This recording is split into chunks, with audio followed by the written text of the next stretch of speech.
Assalamualaikum warahmatullahi wabarakatuh.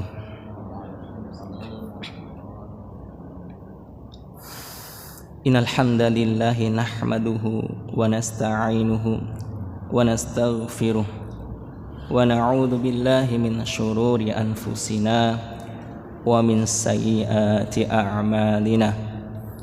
Man yahdihillah fala mudhillalah wa man yudlil fala hadiyalah. Asyhadu an la ilaha illallah wahdahu la syarikalah wa asyhadu anna Muhammadan abduhu wa rasuluh la nabiyya wa la rasula ba'da. Allahumma salli wa sallim wa barik ala nabiyyina Muhammadin wa ala alihi wa ashabihi wa man tabi'ahum bi ihsanin ila yaumil qiyamah. Amma ba'd. Subhanaka la ilma lana illa ma 'allamtana innaka antat tawwabur rahim. Allahumma inna nas'aluka 'ilman nafi'a wa rizqan thayyiba wa 'amalan mutaqabbala. Hadirin jamaah salat subuh rahimani wa rahimakumullah. Pertama, kita bersyukur kepada Allah Subhanahu wa taala dengan senantiasa mengucapkan alhamdulillahi rabbil alamin, serta meyakini bahwa segala sesuatu yang kita dapatkan, yang kita rasakan saat ini merupakan pemberian dari Allah Subhanahu wa taala. Kemudian kita gunakan nikmat tersebut untuk mendekatkan diri kita kepada Allah, untuk beribadah kepada Allah Subhanahu wa taala. Maka inilah syukur yang harus kita lakukan setiap saat. Syukur bil qalbi, bil lisan, bil arkan. Syukur dengan meyakini segala sesuatu itu berasal dari Allah Subhanahu wa taala atau pemberian dari Allah Subhanahu wa taala. Kemudian kita mengucapkan alhamdulillahi rabbil alamin dengan lisan kita, serta menggunakan nikmat tersebut untuk beribadah kepada Allah Subhanahu wa taala, untuk melakukan kebaikan-kebaikan. Karena hanya dengan melakukan kebaikan, waktu ini akan terasa bermakna dan terasa singkat sekali. Bagi orang yang terbiasa melakukan kebaikan-kebaikan, 4 hari menjelang Ramadan ini tidak terasa, sangat singkat sekali. Bagi orang yang terbiasa melakukan kebaikan ibadah salat 5 waktu setiap hari, maka waktu-waktu itu terasa sangat singkat sekali. Subuh kemudian tiba-tiba zuhur, zuhur kemudian asar, dan seterusnya. Maka ketika kita mampu mengisi setiap waktu ini dengan kebaikan, maka kita merasa betapa singkatnya hidup kita di dunia ini. Maka ketika kita sebaliknya tidak mengisi waktu-waktu ini dengan kebaikan, maka bisa jadi akan terasa lama. Kok ini lama sekali, nunggunya lama sekali misalnya. Nunggu untuk ibadah kok lama banget, karena tidak diisi dengan kebaikan. Tapi kalau diisi dengan kebaikan, tiba-tiba waktunya kok cepat sekali. Makanya bagi orang yang terbiasa sholat sunnah fajar setiap hari itu, ketika menjelang iqamah itu terasa singkat sekali waktunya, karena terbiasa melaksanakan sholat fajar. Tapi bagi orang yang tidak terbiasa atau tidak melaksanakan itu, maka terasa lama baginya. Ini kok lama sekali iqamahnya, ini kok lama sekali salatnya, karena tidak diisi dengan kebaikan, tidak diisi dengan ibadah. Inilah luar biasanya. Kenapa bagi orang yang beriman kehidupan di dunia ini sangat singkat sekali? Karena selalu senantiasa berusaha mengisi setiap waktu untuk melakukan kebaikan dan ibadah kepada Allah Subhanahu wa taala. Hadirin yang berbahagia rahimani wa rahimakumullah. Mohon maaf kami menggantikan Ustadz Daniar karena beliau berhalangan ada acara ke Samarinda. Dan memang kami biasanya berganti ketika beliau pekan yang lalu atau sebelumnya, maka kami yang selanjutnya, atau ketika beliau berhalangan, ya kami yang mengisi waktu tersebut. Sebelum kita melanjutkan bab ya berkaitan dengan kitabus shalah, ya pembahasan tentang salat, yakni pada bab mawaqit, ya waktu-waktu salat. Izinkan kami menyampaikan firman Allah Subhanahu wa taala, surat yang biasa kita baca hafal semua insyaallah, surat yang ke-113 Al-Ikhlas, ya. Allah Subhanahu wa taala mengatakan, a'udzu billahi minasyaitonir rajim, bismillahirrahmanirrahim, qul huwallahu ahad, Allahus samad, lam yalid wa lam yulad wa lam yakul lahu kufuwan ahad. Dalam surat ini banyak sekali faedah ketika kita merenungkan dan memahaminya. Salah satu yang disampaikan oleh guru kami, ustadz kami di Malang dulu, di Jawa Timur, sekarang beliau menjadi salah satu pimpinan pusat Muhammadiyah, ya, Kiai Haji Sa'ad Ibrahim, ya. Ketika menjelaskan ayat ini, ya, di antara kandungannya adalah, ya, kita melihat di sana kata-kata Allahus Somad, bahwa sumber kebaikan dalam kehidupan ini adalah Allah Subhanahu wa taala. Sumber kebaikan atau segala kebaikan dalam kehidupan ini Allah Subhanahu wa taala, Allahus Somad. Maka ketika diimplementasikan di antara, ya, konsep kaidah yang keluar dari ketika kita memahami ini, ya, memahami surat yang ke-113 ini adalah berkaitan dengan tauhid yang melahirkan berbagai termasuk ibadah kepada Allah Subhanahu wa taala. Salah satunya lah keadilan akan tertegak ketika orang mampu mengamalkan dan memahami surat ini. Mohon maaf, surat yang ke-112, ya, 113. Jadi sekarang kan ada sebagian orang yang sedang mengkampanyekan tentang toleransi. Padahal sebenarnya, ya, kalau kita memahami ajaran Islam, sejak Islam lahir ke dunia ini, sejak Islam, ya, diturunkan oleh Allah Subhanahu wa taala, yang pada hakikatnya sejak Nabi pertama sampai Nabi terakhir ke muka bumi ini, yang namanya toleransi itu sudah Allah syariatkan, Allah atur dalam kehidupan ini. Tidak perlu kita dikampanyekan dengan berbagai macam seperti saat ini, ya. Seakan-akan Islam ini tidak toleransi, padahal Islam ini merupakan agama yang mengajarkan toleransi yang sesungguhnya. Maka di antara, ya, kaidah, ya, toleransi ini merupakan lahir dari ketika orang mengamalkan dan memahami surah Al-Ikhlas ini.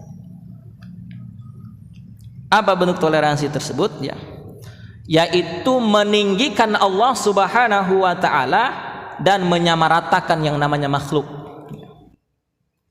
Meninggikan Allah Subhanahu wa taala di atas segalanya, tetapi mensetarakan yang namanya makhluk, khususnya sesama manusia. Karena yang paling tinggi itu adalah Allah Subhanahu wa taala. Tidak ada yang lebih tinggi daripada Allah Subhanahu wa taala.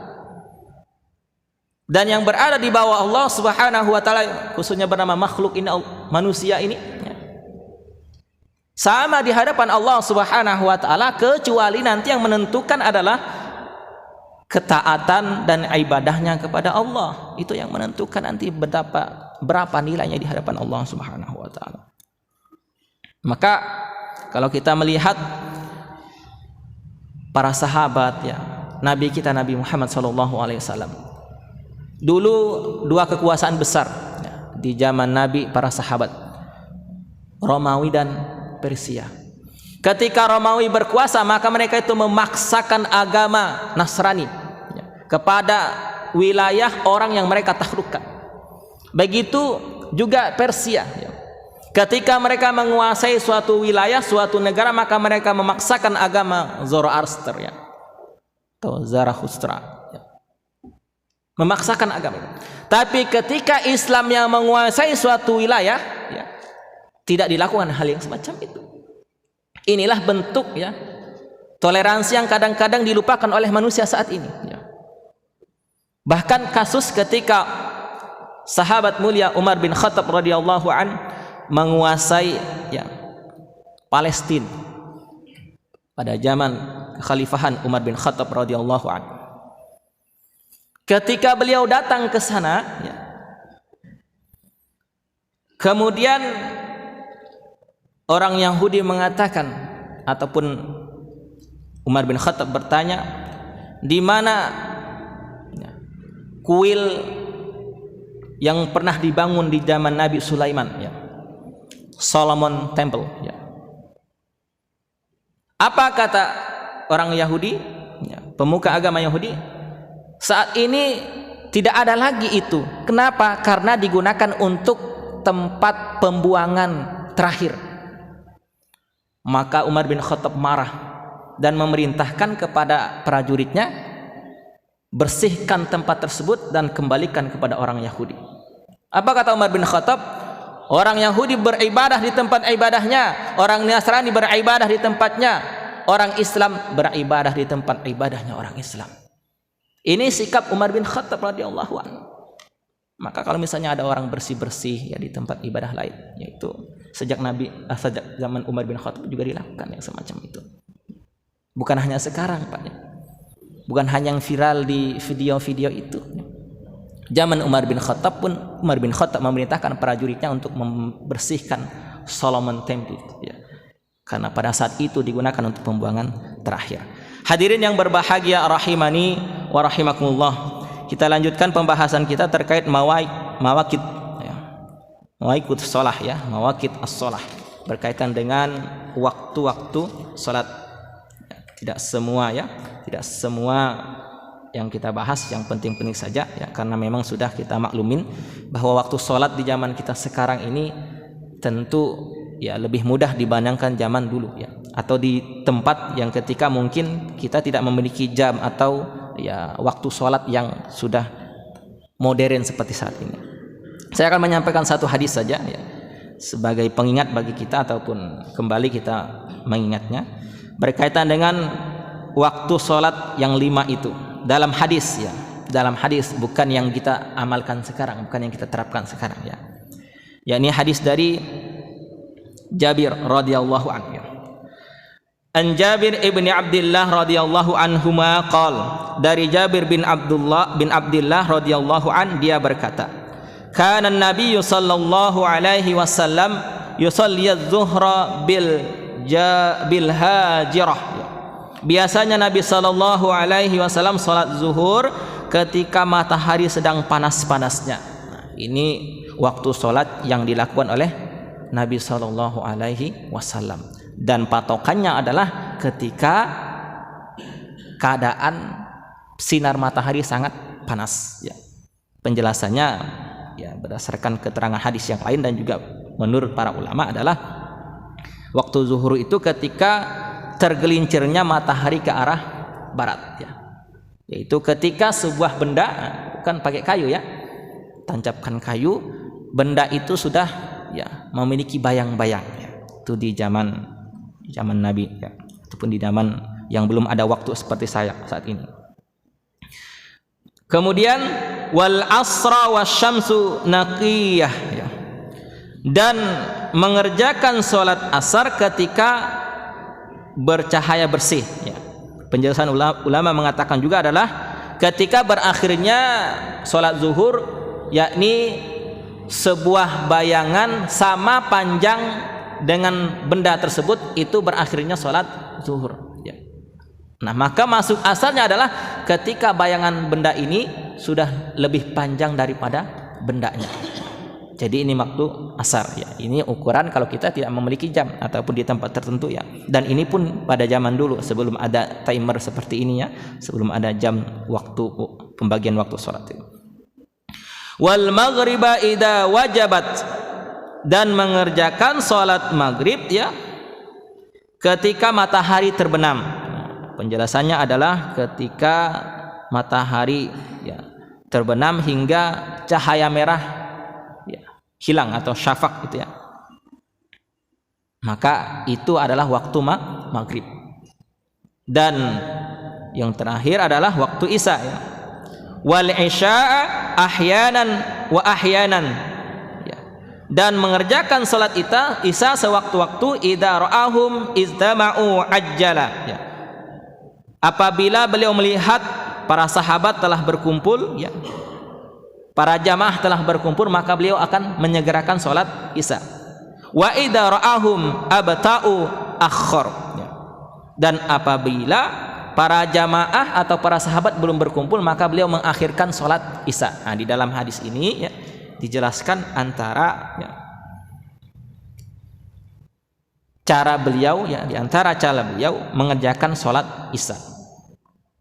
Was-subuhu kana Nabi sallallahu alaihi wasallam, ya, yusalliha bigolas. Adapun subuh Nabi mengerjakannya ketika masih remang-remang, ya, ketika kita baru bisa membedakan siapa yang duduk di sebelah kita, ya. Belum kita menjelas antara membedakan antara hitam dan putih. Inilah waktu yang dikerjakan ataupun sholat yang dikerjakan oleh Nabi Shallallahu Alaihi Wasallam. Apa pelajaran yang dapat kita petik? Ya, bahwa Allah Subhanahu Wa Taala memberikan ketentuan dan aturan kepada kita dalam melaksanakan sholat. Kenapa? Karena di antara tujuannya adalah kalau kita ini tidak diatur, maka tidak akan teratur. Maka jangan pernah kita protes, kok ini banyak sekali aturannya, ini itu diatur terus, ya. Ketika di masyarakat banyak peraturan, ya kita ini memang hidup itu diatur oleh Allah Subhanahu Wa Taala. Kalau kita ini tidak mau diatur, tidak hidup, ya. Maka memang aturan-aturan itu tujuannya adalah, ya, untuk mengatur agar kita ini teratur, ya. Termasuk sholat. Kenapa waktunya diatur? Karena agar kita ini sholatnya teratur. Sholat subuh waktunya tertentu, zuhur juga tertentu, asar tertentu, maghrib tertentu, isya juga tertentu. Tidak sembarangan. Tidak sholat subuh di waktu zuhur, atau tidak sholat subuh di waktu duha. Itu kebiasaan murid kami, ya. Jam berapa tadi bangun? Jam 6:30, Pak. Kapan sholat subuhnya? Baru sekarang, Pak, sholat duha. Nah, ini kan anak-anak kecil, ya. Maka inilah, ya, ketentuan dari Allah Subhanahu Wa Taala yang menjadi kebaikan tentunya bagi kita. Kemudian yang akan kami sampaikan juga adalah terkait dengan waktu sholat kita, ya, berdasarkan putusan tarjih pada tahun 2020, ya. Waktu sholat subuh yang ditambah 8 menit, ya, plus 8 menit. Kenapa hal itu terjadi, ya?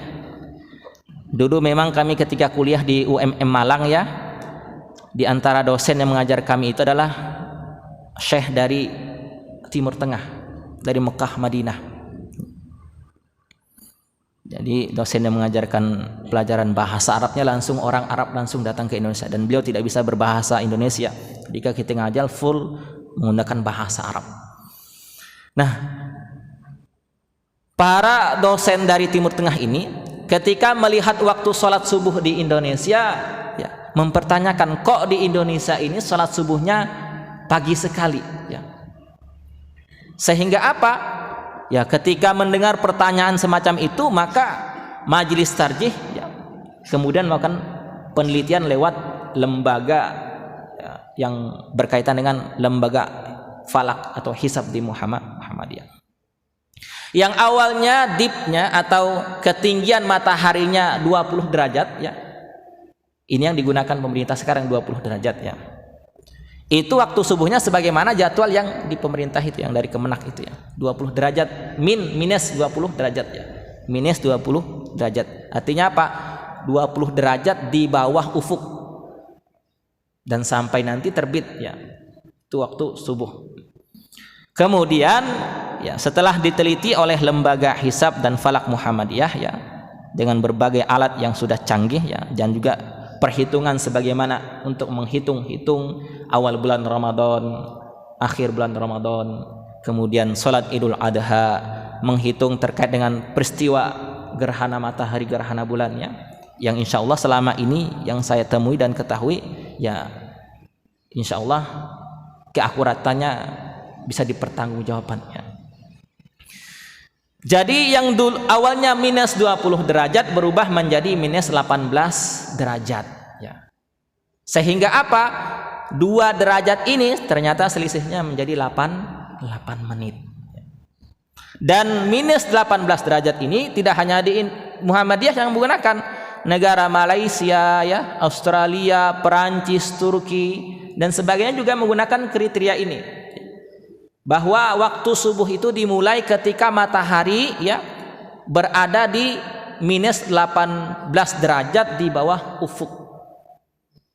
Jadi ketika sudah sejajar dengan ufuk itu kita dilarang sholat waktu itu ya, karena pas terbitnya matahari. Maka nanti kita boleh itu ketika sudah tergelincir lewat dari ufuk ini tadi. Nah, inilah yang menyebabkan kenapa di tempat kita ataupun di masjid-masjid Muhammadiyah khususnya berdasarkan instruksi dari pimpinan pusat Muhammadiyah, waktu subuh ini dimundurkan menjadi 8 menit ya, lebih lambat dibandingkan di tempat yang lain. Tetapi pada hakikatnya insya Allah semuanya memiliki dasar, dan ketika memiliki dasar tentu kita tidak bisa menyalahkan satu sama lain.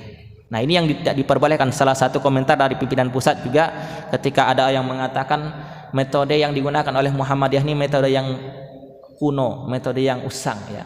Maka dijawab oleh ya pimpinan pusat, seharusnya orang yang memiliki ilmu ya, orang yang berpendidikan tidak pantas mengucapkan hal semacam itu ya.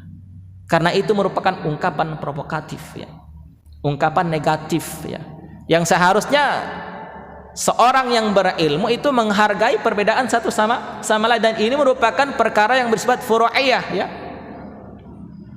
furu'iyah yang bisa saja terjadi perbedaan, termasuk penentuan awal bulan Ramadan ya. Dulu pernah saya mendengar ceramah ya, bahwa menggunakan hisab itu merupakan pengikutnya ataupun yang digunakan oleh orang-orang Syiah ya, karena yang pertama kali menggunakan metode hisab itu orang Syiah ya. Ini kan ungkapan-ungkapan ya yang bisa jadi tidak sesuai dengan kedudukannya sebagai orang yang berilmu ya. Bahwa ilmu pengetahuan ini merupakan salah satu ya sarana pendukung untuk kita melaksanakan ibadah. Kendaraan misalnya sekarang pendukung kita melaksanakan ibadah kan ada mobil, motor, mohon maaf ya, kalau kita ke tanah suci menggunakan pesawat, kapal dan sebagainya. Dulu kan Nabi menggunakan onta. Tentu berbeda dalam menggunakan sarana ini di zaman Nabi dengan di zaman sekarang ya, inilah diantara ya pendapat yang dipegang oleh Muhammadiyah, sehingga apa ya, insya Allah awal Ramadan sudah ditentukan, sudah ditetapkan oleh pimpinan pusat Muhammadiyah hari Kamis tanggal 23. Begitu juga Idul Fitrinya ditentukan pada ya hari Jumat ya, bulan April nanti ya. Saya lupa tanggalnya 23 juga kalau nggak salah itu ya. Atau 20 berapa itu ya. Jadi ilmu pengetahuan ini merupakan bagian dari yang tidak bisa kita tinggalkan sekarang. Termasuk kita waktu sholat sekarang ini kan. Kita kan kalau sholat sekarang tidak lagi melihat matahari tergelincir atau tidak itu ya. Dia memiliki bayang-bayang sama dengan panjangnya atau tidak, sudah memiliki bayang-bayang atau belum, lihat syafaq ya, yang berwarna merah di sore hari itu hilang atau belum. Tidak lagi itu, tapi lihat jamnya, jam berapa sekarang. Ya, meskipun mohon maaf kadang jam ini tidak sesuai dengan jadwal juga, sudah saya rubah-rubah tapi nggak bisa ya, kadang seperti itu ya, namanya alat elektronik ya. Tapi insya Allah tidak jauh perbedaannya, paling 1 menit atau 2 menit ya, sehingga dia kadang saya kalau nggak bisa ya sudah seperti itu saja. Kecuali kalau subuh kadang dia berubah bunyi sendiri ya, seperti tadi jam 5:06 sudah waktu subuh masuk di situ titiknya. Kemudian kalau bisa seperti harus disetting ulang dia agar nanti ketika waktu yang sesungguhnya yang ditambahkan 8 menit itu jam 5:13 ya, itu bunyi lagi nanti. Maka inilah diantara ya faedah ataupun pelajaran yang dapat kita ambil dari hadis yang kami sampaikan tadi, bahwa memang kita hidup di dunia ini ditentukan waktunya, diatur dengan waktu, sehingga ketika orang yang beriman menggunakan waktu demi waktu untuk kebaikan, maka sangat singkat sekali kehidupan ini. Ketika orang yang beriman memperhatikan sholat 5 waktunya, maka tentu tidak terasa ya, tidak terasa subuh sampai zuhur, zuhur sampai asar, asar sampai maghrib, maghrib sampai isya, isya sampai subuh dan seterusnya. Dan ini merupakan ya hukum dari Allah Subhanahu wa taala, ketentuan dari Allah Subhanahu wa taala, bahwa perjalanan kehidupan kita ini dengan waktu ini ya mau nggak mau kita lewatin, dan kita diatur dalam menggunakan waktu tersebut, di mana kita memiliki 24 jam sehari dan kita diminta oleh Allah Subhanahu wa taala membagi 24 jam itu sekian menit untuk beribadah kepada Allah, tapi tidak semuanya mampu melakukannya ya. Begitu pula Allah berikan kepada kita 12 bulan waktu dalam kehidupan ini dalam 1 tahun, dan Allah minta 1 bulan dari 12 bulan itu untuk kita lebih banyak dan lebih fokus beribadah kepada Allah. Dan nanti kita buktikan di bulan Ramadan apakah kita mampu ya mengamalkan ini, apakah kita mampu ya memberikan waktu kita kepada Allah Subhanahu wa taala 1 bulan Ramadan itu untuk melakukan ibadah yang lebih dibandingkan bulan-bulan yang lain. Salatnya kalau biasanya hanya 5 waktu atau tambah qobliyah ba'diyahnya, maka besok di bulan Ramadan ditambah dengan salat tarawihnya. Maka buktinya adalah bagaimana kita mampu melaksanakan ibadah tersebut. Sehingga apa? Ya kita benar-benar berusaha dan berikhtiar untuk meluangkan waktu kita 1 bulan dari 12 bulan yang Allah berikan kepada kita. Kita selama 11 bulan sudah bekerja, ya besok juga tetap kerja, tetapi pekerjaannya tentu ya tidak seperti di luar bulan Ramadan. Maka artinya apa? Artinya seyogyanya kita menggunakan kesempatan untuk beribadah lebih kepada Allah Subhanahu wa taala. Hadirin yang berbahagia, rahimani wa rahimakumullah, ini mungkin ya hadis yang dapat kami sampaikan terkait dengan waktu sholat ini ya, bahwa di zaman Nabi seperti itu ketentuan waktu sholatnya, dan sekarang secara perhitungan menggunakan jadwal sholat. Kemudian yang terakhir kami menyampaikan undangan kembali terkait dengan kegiatan nanti. Insyaallah jam 8 akan diadakan kegiatan gotong royong ya di Masjid Syuhada dalam rangka ya persiapan untuk menyambut bulan Ramadan. Ada beberapa mungkin nanti seperti, mohon maaf, kipas di atas itu kalau mungkin bisa kita gotong royong bersihkan ya. Ada beberapa mungkin yang masih banyak kotorannya. Kemudian ada di sebelah sana itu, di belakang itu ada pasir yang dulu sisa untuk menyemen di sana, mungkin kalau bisa dipindah ke tempat pasir atau batu-batu panti bisa kita pindahkan nanti, agar apa? Di sana bisa digunakan parkir yang lebih luas sampai dengan pinggirnya gitu, dan seterusnya nanti mungkin sesuai dengan apa yang kita lakukan nanti. Demikian yang dapat kami sampaikan, semoga menjadi kebaikan bagi kami pribadi dan hadirin sekalian. Kita sempurnakan dengan doa kafaratul majlis. Subhanakallahumma wa bihamdika asyhadu alla ilaha illa anta astaghfiruka wa atubu ilaik. Alhamdulillah rabbil alamin. Terima kasih atas segala perhatian, mohon maaf atas segala kesalahan. Wallahu a'lam bishawab. Assalamualaikum warahmatullahi wabarakatuh. Dipersilahkan kepada hadirin sekalian untuk menyantap ya hidangan ataupun apa